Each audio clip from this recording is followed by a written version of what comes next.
everyone, greetings from National Skills Network. This is Madhuri and I'm back. And this time we are going to discuss how an industry led skilling initiative can make a huge difference, not just to the students by transforming their lives with skills, but to the entire community that can undergo a big transformation and emerge as a talent landscape in any part of the country. And we are discussing about Aditya Birla Skills Centres, and I have with me Mr. Samik Basu, who's the CHRO Hindalco. So welcome to this conversation, sir. Thank you. Looking Thank you. forward to the conversation. Yeah, let me get started by asking you a bit about the Aditya Birla Skills Center model itself, about how the industry involvement and the industry professionals taking a very active role is actually making a huge change in the skilling ecosystem and how it prepares the learners with more confidence or more preparedness for the job market. Right. So a little bit about the Aditya Birla Skills Centers themselves, which at Yeah. this point of time, Hindalco is running in a few different locations. Hindalco, of course, is a Aditya Birla Group company. The model is that essentially we, take people from, let's say, the hinterland of where we are located, and typically people who have maybe finished class 10th and 12th are looking for employment opportunities and in the skills space. And we have a process of inviting applications and selecting people and then putting them through very focused, courses, which are typically anything from 2 to 6 months long. And with, like you said, with professional faculty, in many cases, they are full time with us. In many cases, they are drawn from outside. But one of the things which we have focused on is that we hire or we engage people with background in industry so that Hmm. they have an idea about what how work actually happens on the ground when people are going to go out and get employed and do the work. And therefore this approach helps us to not only uh, you know uh, run courses which are practical and which really help with a high rate of obtaining employment, but the effectiveness of our trainees and our learners in the jobs that they do, they are able to not only do a reasonable job, but when we have done our surveys 3 months down the line, 6 months down the line, and year down the line, our retention rates are pretty good. So Okay. initial 6 months, usually they are upwards of 80%, and subsequently at least 60% of the people continue to be employed in the same space for a couple of years is what we have seen. And we are still relatively new in this area, so we'll get more data as we go along. But Yeah. that's kind of the model. Yes, I think so. That's a very important differentiator also when we compare several other skilling programs which are mostly focused on the numbers and targets and things. Whereas here we are talking about skilling which is more quality focused and, as you mentioned, completely industry driven. So in that sense, how do these centers ensure that the standards are met and the infrastructure, like for example, mostly we hear about training which doesn't match with the exact infrastructure that is used in the industry, which is usually the case with several training institutes like ITIs. Then comes the latest technologies, then the culture of safety and feeling comfortable and going through the training. So there are so many other aspects. So how do you take care of some of these at your centers? In the first place, we are doing this because we want to and not because we have to. And Hmm. so, therefore, since it is something as an organization we believe in and are committed to, so therefore we want to do it as well as we can. And so, Yeah. therefore, there is not only the initial infrastructure build, there is not only hiring of right people at right compensation as teachers and instructors, and even in the administrative roles. But there is a continuous education which is given to mm, even our instructors and trainers. There is a continuous maintenance of the facilities where we take help of our nearby plants, factories, that is, where those teams, if they have to come in and do some work to upgrade. So it's ongoing. It's not like, we get a budget once in 2 years and then we do some upgrades or repairs. mm, We have repair teams from our nearby or maintenance teams which are continuously looking at maintaining the centers in the best possible condition. And because we have trainers who have an industry background, who who are still in touch with industry, uh, we have knowledge of what is the latest in that particular area. Uh, mm. so therefore, we are not teaching something which was relevant 5 years ago, but something which can be put to use today. There is a continuous upgradation of the curriculum. There is a continuous upgradation Right. of the trainers. Additionally, one other thing that we do, I mean, given that we are a fairly large company and we do have a view on, uh, when somebody is going out there, there are certain behavioral aspects which are also important beyond Mm, the technical learning itself.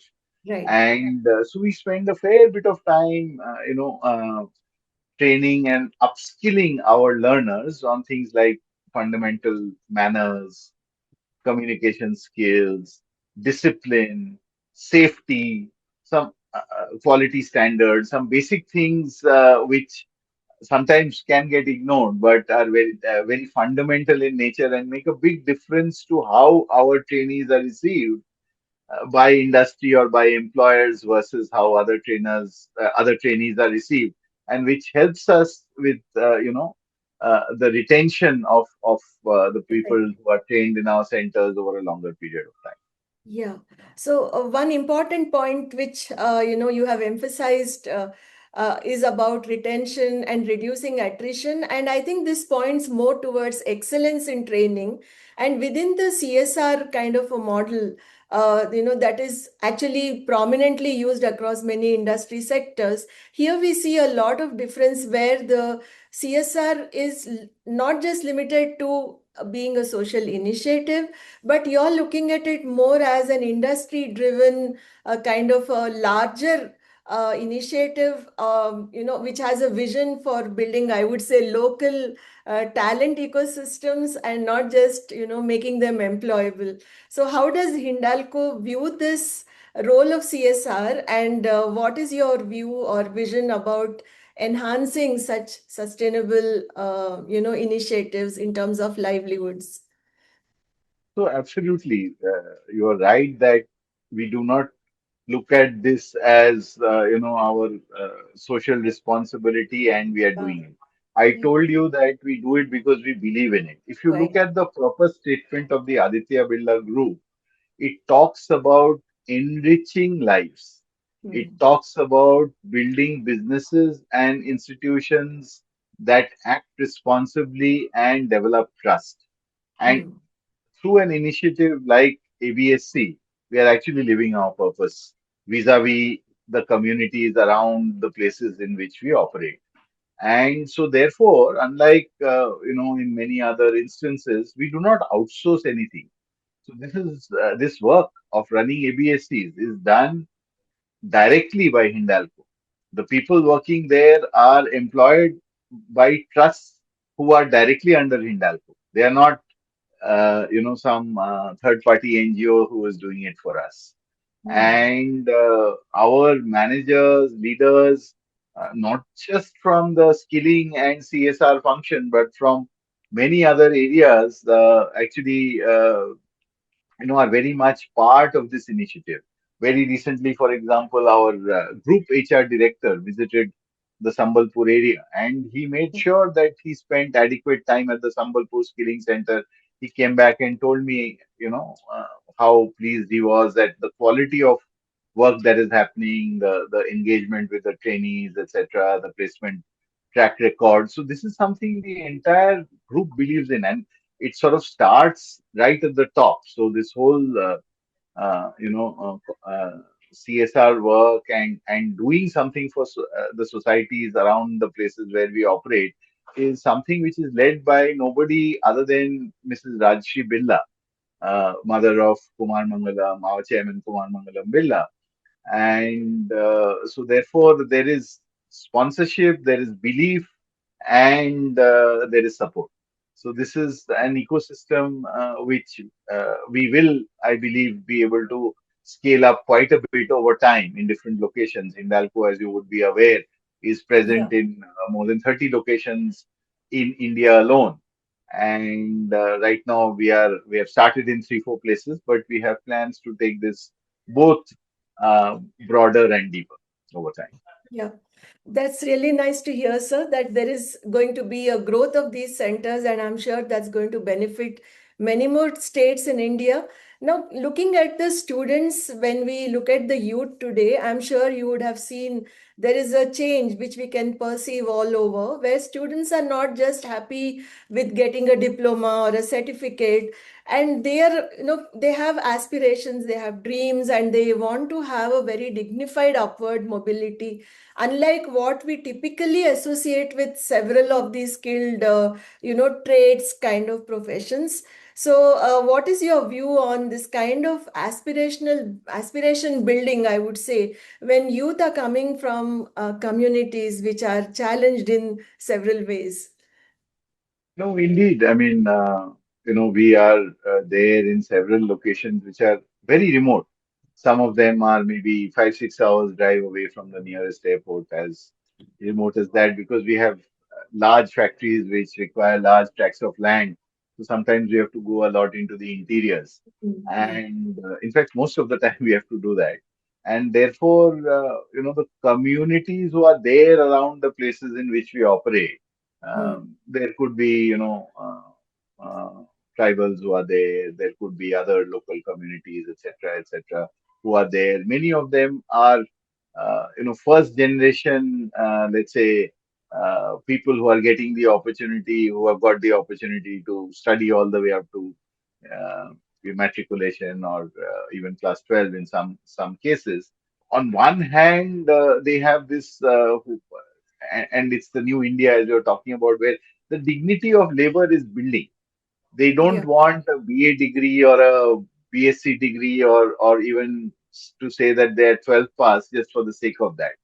They want skills and knowledge which will help them to do something, earn something, and get dignity for themselves in that process of Right. doing something, earning something. So that we are seeing even in some of these, first generation kind of Mm. people Mm. who are not so much exposed to the industrial world and to the world of work at large as we know it in the organized sector. That is something which we are seeing, and therefore we are able to tap into, Mm. and it is prevalent everywhere. Of course, it is there in the cities and semi-urban places, but it is equally beginning to happen at very remote places.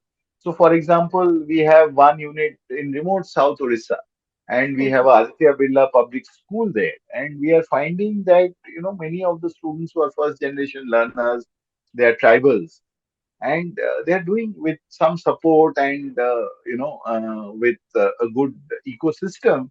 Many of them are excelling in studies and doing very well in class 10th and class 12th, and they get a lot of joy and pride from that kind of an achievement. So that Mm. is definitely which is happening more and more in today's India. Yeah. This is really heartening to know, sir, and it goes to show that an opportunity is what they need, with proper guidance and support, which is now something that they are getting. Now, since we have discussed mostly about the centers and the kind of industry-driven programs and model, if I have to look at the larger context in which we are seeing the changes and how the industry is transforming in terms of industry 5.0 or AI, which is all over the place, the automation and the jobs. Uh, what kind of shifts do you notice, that is going to change the skilling ecosystem or the parameters within which skilling happens today? Can you give us some pointers towards this? Yeah, I guess I'll say two things. Yeah. One is that the world is moving from a role or job-based ecosystem to a more skill-based ecosystem, Mm-hmm. where the skills you have and how you are able to continuously upgrade yourself and learn new skills and the latest, even if you're doing the same job, Yeah. is becoming more and more important. So, this whole continuous learning of Right. new skills and also gaining some new knowledge which keeps you relevant is becoming more and more important. So, if you take, for example, the technology behind a television set, it is, or a mobile phone, or a camera, or any modern appliance, or computers. Right. It's changing at a very rapid pace. So Hmm. anybody who has to do something with it in terms of operating any of these gadgets or instruments, or repairing them, or selling them, they have to continuously upgrade their skills and knowledge to be able to do that. So that's one thing which is happening. The rate of change, especially now with the advent of AI, and or rather LLMs, and agentic AI, and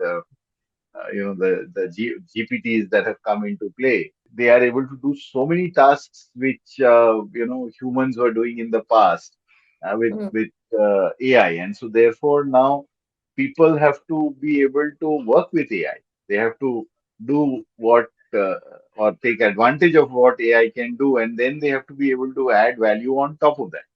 Right. And so therefore some new areas like for example, judgment, which Hmm. still humans finally have to exercise, Yeah. or something like human empathy in a world which is getting increasingly mechanized. Some of these areas are becoming important, and in our skill centers we are now trying to train our people on some of these aspects also, beyond the trade, the specific trade or skill that they are learning.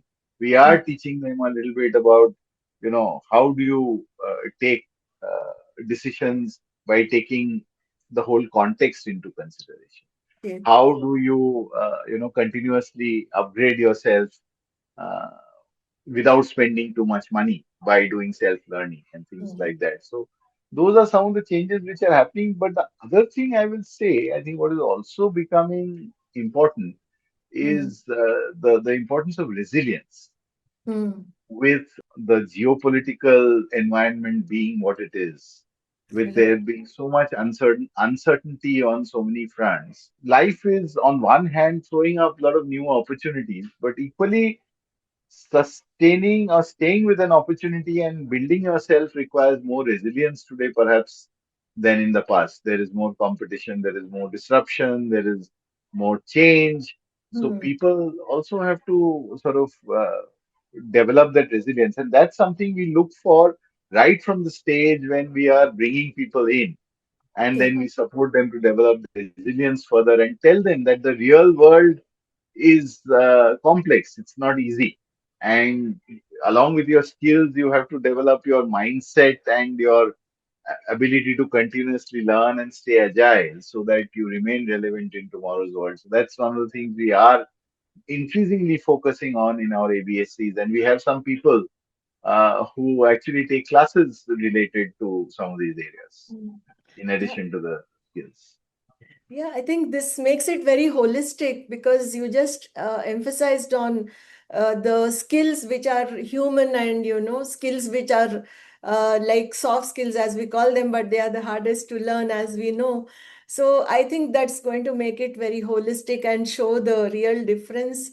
And also the other important points you just mentioned about continuous learning in a world where we are very vulnerable and things are uncertain, and I think the importance of resilience. I think these were very important points, sir, that you mentioned, and we got to learn a lot from this conversation today, and also about the centers and the difference that they are going to make also right now and in the near future. So thanks so much for giving us your time today and telling us about the Aditya Birla Skills Centers and the story that's going to unfold in the coming months and years. Thank you. Thank you. It's early days, so fingers crossed. Hopefully, we will progressively make more and more impact through this initiative. But thank Thank, you for talking to us today. thank you.